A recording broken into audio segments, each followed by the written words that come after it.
Ya, pertama kami sampaikan ya, mulai ya teman-teman ya. Komisi 3 sebagai salah satu alat kelengkapan Dewan yang memiliki ruang lingkup kerja di bidang penegakan hukum perlu memberikan catatan akhir tahun di penghujung tahun ini terhadap mitra kerja Komisi 3 DPR RI, serta catatan terkait program legislasi dan laporan pengaduan masyarakat. Yang pertama tentang pengaduan masyarakat, ya, karena ini memang kita gas terus ya sepanjang 2024.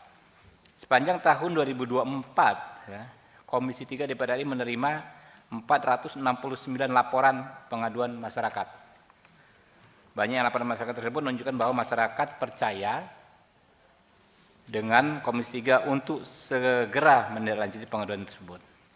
Seluruh pengaduan masyarakat tersebut telah Komisi 3 DPR RI teruskan kepada mitra dengan prosedur dan ketentuan yang berlaku untuk selanjutnya dapat ditindaklanjuti oleh mitra kerja terkait.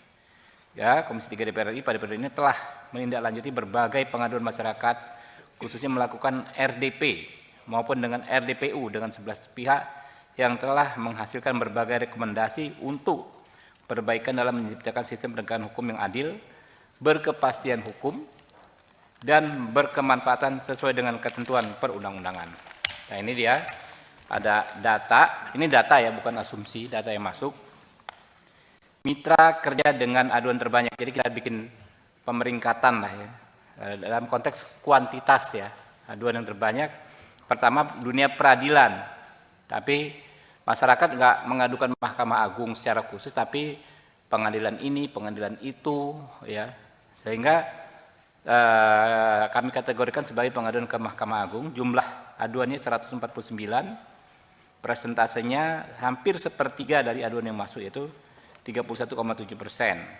Keterangan jenis aduan kebanyakan tentang perkara, ya, penanganan perkara, mafia peradilan, mafia pertanahan, dan profesionalisme pelayanan publik.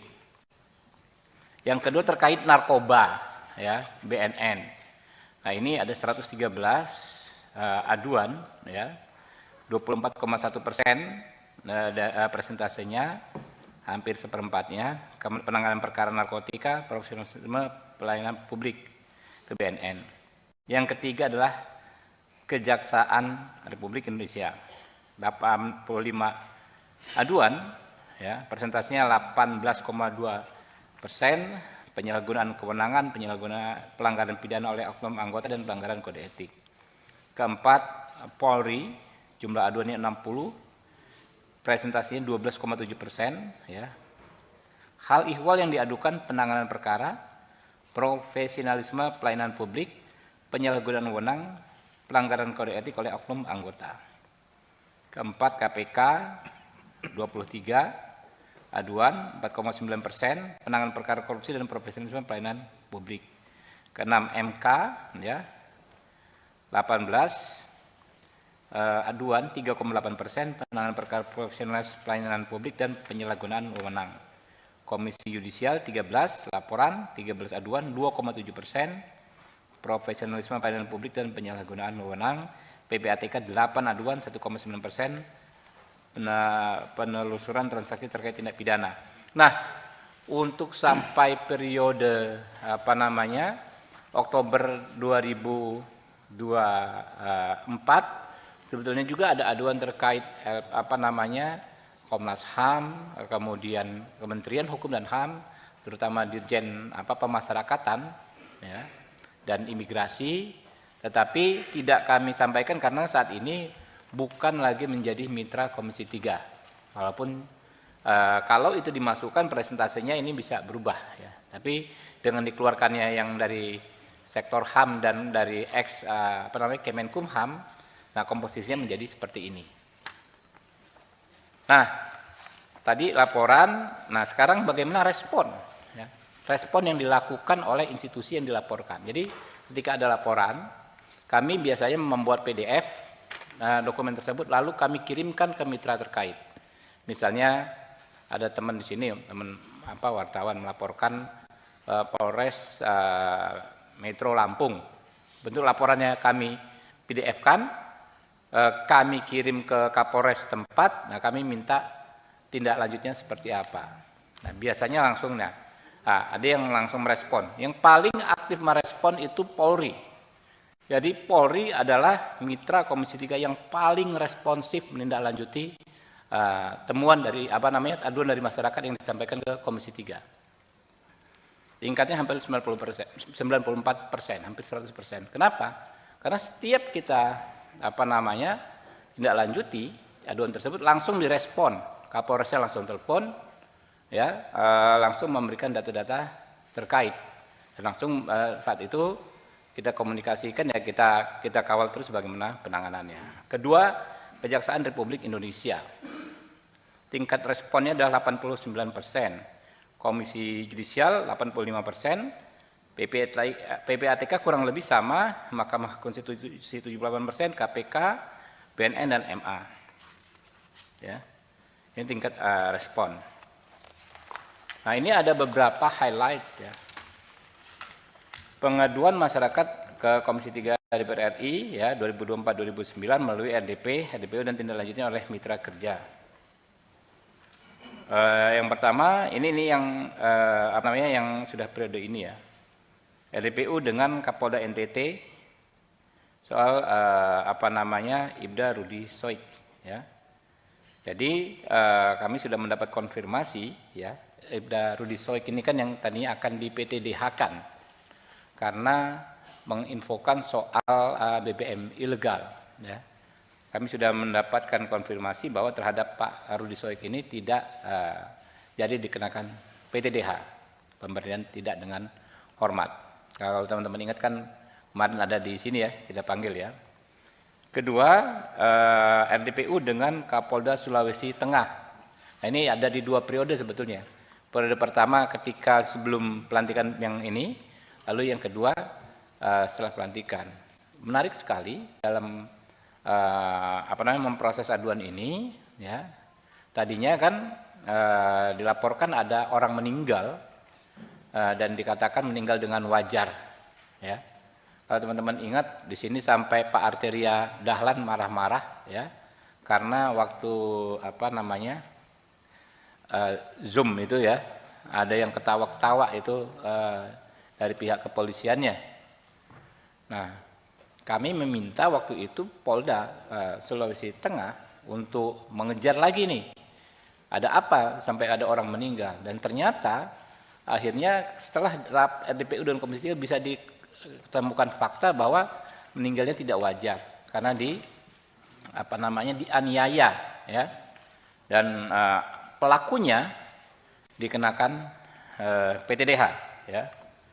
Kemudian juga RDPU dengan pemilik penghuni apartemen Geraha Cempaka Mas, ya. Ini kita ada beberapa kesimpulan, rekomendasi tersebut sampai saat ini ditaati oleh kepolisian, ya. Kemudian RDPU dengan Saudara Safrawi Nitiputra Wijaya, anggota DPR, anggota Bandung, ya. Rekomendasi telah disampaikan kepada pihak terkait untuk segera ditindaklanjuti. RDPU dengan PT Jaya Bersama Indo, ya. RDPU kuasa almarhum Aulia Risma Lestari yang mendengarkan laporan adanya dugaan tindak pidana perundungan, ya. Ya. Kita sudah sampaikan kepada Kapolda Jawa Tengah, ya. RDPU dengan kuasa hukum Agus Warmon, ya. Ini juga sudah kita tindak lanjuti dan suratnya sudah disampaikan, ya. Terus, mungkin teman-teman bisa baca, tapi yang paling fenomenal juga menurut saya adalah RDPU terkait kasus tewasnya Dini Sera. Teman-teman ingat, ya, Dini Sera Avianti yang meninggal dunia karena ditabrak dan dilindas mobil oleh Ronald Tanur, ya.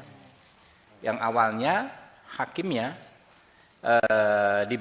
membebaskan. Ya. Tapi setelah RDPU kita kejar terus, ya, baik Komisi Yudisial, ya, Kepolisian dan lain sebagainya, Mahkamah Agung, Kejaksaan, ya. Saya ingat betul itu waktu itu salah satu rekomendasi kita meminta kepada aparat penegak hukum, Kejaksaan, KPK untuk menyelidiki latar belakang vonis bebas terhadap pelaku pembunuhan ini, ya. Akhirnya berdasarkan rekomendasi dari Komisi 3, mitra-mitra tersebut bekerja dan akhirnya didapatkan, ya, ternyata di balik vonis bebas itu terjadi tindak pidana korupsi berupa suap, ya. Itu prosesnya ada di 2 periode Komisi 3 ini. Ya, teman-teman, ya, ada beberapa catatan, ya. Yang pertama, catatan pengawasan terhadap Kepolisian Republik Indonesia, ya. Yang pertama, Komisi 3 DPR RI mengapresiasi akuntabilitas Polri, ya, dan responsibilitas dalam penegakan hukum di berbagai bidang seperti sumber daya alam, narkotika, mafia tanah, dan judi online. Kemudian kedua, Komisi 3 DPR RI memberikan apresiasi kepada Kapolri yang memelihara ketertiban keamanan masyarakat dengan inovasi program dan operasi pengamanan yang efektif di berbagai kegiatan seperti Pilpres, Pilkada, dan Hari Raya Keagamaan. Komisi 3 DPR RI memberikan apresiasi kepada Polri yang telah memberikan sanksi tegas kepada oknum yang melakukan pelanggaran dan meminta agar kepolisian lebih responsif dan menindaklanjuti pengaduan masyarakat. Ya, coba teman-teman cek, ya. Hampir semua di kasus-kasus yang menarik perhatian itu, yang ada korban, misalnya pelakunya di PTDH, oknum anggota Polri-nya di PTDH, yang Jambi itu di PTDH, ya, 2 orang, yang Sulteng juga di PTDH, ya. Yang mana Sumatera Barat tentu itu di PTDH, ya, yang siapa namanya, Dadang ya, yang dor itu, ya.